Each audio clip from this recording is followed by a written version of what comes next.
In 2024, a single missile salvo in a 30-kilometer wide strait sent global freight rates up 41%. This wasn't random. It was a chain reaction, decades in the making. How did the Bab el Mandeb become the world's most dangerous shipping route? The turning point isn't where most people expect. By the end, you will see how this sliver of water between Yemen and Africa moves prices in your grocery store. At the heart of the Bab el Mandeb lies a simple but unforgiving reality. Geography dictates everything. The strait, just 30 kilometers wide at its narrowest, is split almost down the middle by Piracy Island, a volcanic outcrop rising from the water, dividing the passage into two distinct channels.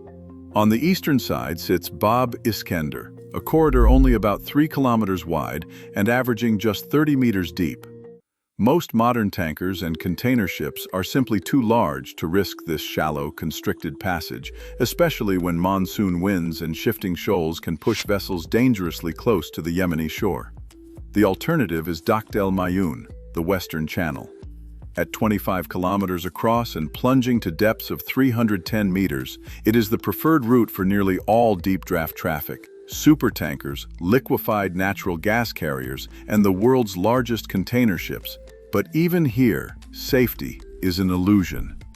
The International Maritime Organization has mapped out a traffic separation scheme that compresses hundreds of vessels into a corridor just 2 nautical miles wide during peak hours.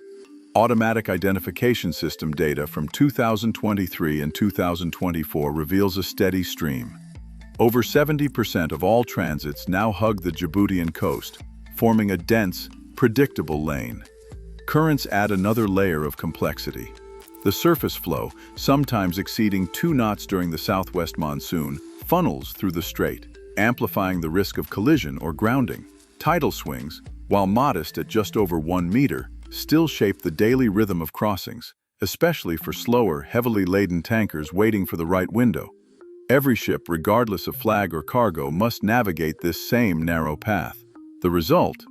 A choke point where the world's energy and trade are squeezed into a single visible line, one that any hostile actor can track, target, or disrupt with minimal warning. The physical mechanics of Bab el Mandeb do not just shape navigation, they set the stage for every risk that follows. For centuries, the Bab el Mandeb Strait has been more than a narrow passage. It's been a lifeline connecting civilizations. Ancient mariners from Egypt, Arabia, and East Africa relied on the monsoon winds to propel their dhows across these waters, trading incense, gold, and spices between the Indian Ocean and the Mediterranean. The strait's geography made it the hinge of early global commerce, a place where the ambitions of pharaohs, Roman merchants, and Aksumite kings converged. Even in antiquity, control over this corridor meant access to wealth and influence far beyond its shores. The stakes multiplied in the 19th century. When the Suez Canal opened in 1869, the Bab el Mandeb became the southern gate to a new world order. Suddenly, the journey from London to Bombay shrank by nearly 7,000 kilometers, shaving weeks off the round trip and redrawing the map of empire. The British recognized the risk immediately. To protect the artery feeding their Indian and East Asian colonies, they seized Piracy Island, built a lighthouse, and established a coaling station, transforming the strait into a permanent checkpoint for imperial shipping. The Royal Navy's patrols and the construction of fortified outposts at Suez, Aden, and Djibouti were not just about navigation, but about securing the flow of cotton, tea, and minerals that powered the British economy. This legacy endures. The strait's narrowness has always meant that a single actor, be it a king, a company, or a navy, could control the fortunes of nations. The same geographic pinch that shaped ancient trade now underpins the global supply chain, making Bab el Mandeb a place where history and strategy still collide. And as every era has discovered, the consequences of disruption here ripple across continents and centuries. In the late 2000s, the Bab el Mandeb corridor faced its first major security crisis of the modern era. Not from missiles or state actors, but from Somali pirates operating just beyond the strait in the Gulf of Aden. Pirate networks, often armed with little more than AK-47 rifles and skiffs launched from motherships, began targeting the dense lines of tankers and container ships. Between 2007 and 2012, the International Maritime Bureau recorded 1,186 attacks in the region. Ransom payments for hijacked vessels soared to an estimated $6.5 billion, with some individual payouts reaching $10 million or more. For global shipping, the threat was impossible to ignore. The Bab el Mandeb, just 30 kilometers wide at its narrowest, became a hunting ground where a handful of small boats could hold up the world's energy and trade. The response was unprecedented. Naval coalitions formed almost overnight. The European Union launched Operation Atalanta in 2008, deploying frigates, patrol aircraft, and support ships to guard the main lanes. The U.S. led Combined Task Force 151, joined by navies from Japan, China, and India, rotated warships through the corridor, coordinating real-time intelligence and rapid response teams. Shipping lines adopted best management practices, razor wire, water cannons, and armed guards became standard on high-value transits. The effect was dramatic. By 2012, successful hijackings had dropped by 85%. The Bab el Mandeb's traffic lanes, once a symbol of vulnerability, now saw convoys escorted by warships from 5 continents. But even as piracy faded, the experience revealed the limits of naval policing. The strait's geography, narrow, crowded, and bordered by fragile states, meant that the threat could adapt. Criminals could vanish into ungoverned coastlines, and the cost of maintaining warship patrols strained even the largest navies. The lesson was clear. While multinational force could suppress piracy, it could not erase the underlying instability. As the world soon discovered, the next wave of threats would not come from pirates, but from state-backed groups with far greater reach and firepower. Houthi fighters on Yemen's Red Sea coast have turned the Bab el Mandeb from a commercial artery into a live fire zone. Since 2014, their campaign has evolved from sporadic rocket attacks to a sophisticated blend of anti-ship missiles, drones, and explosive-laden boats. The first major shock came in 2020, when a Houthi-fired missile struck a container ship near the strait, forcing emergency repairs in Djibouti and sending war risk insurance rates soaring overnight. By early 2024, the pattern had escalated. In a single week that March, Houthis launched a coordinated salvo of missiles and drones at multiple vessels, including oil tankers and container ships flagged to Greece, Panama, and Singapore. The attacks were timed to coincide with political tensions in Gaza, amplifying their impact far beyond the region. Param Island, sitting almost dead center in the strait, has become a critical launchpad. Its 1,800-meter runway, originally built for cargo flights, now enables rapid deployment of drones and mobile missile batteries. From this vantage, Houthi units can reach both shipping lanes with little warning.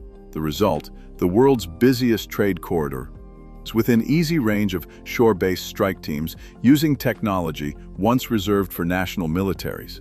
Djibouti, just across the water, has responded with a buildup of foreign military bases. The United States, China, France, and Japan all maintain permanent installations within a 20-kilometer radius of the strait. Their presence is meant to deter escalation, but it also turns the corridor into a crowded arena where any misstep could trigger a wider crisis.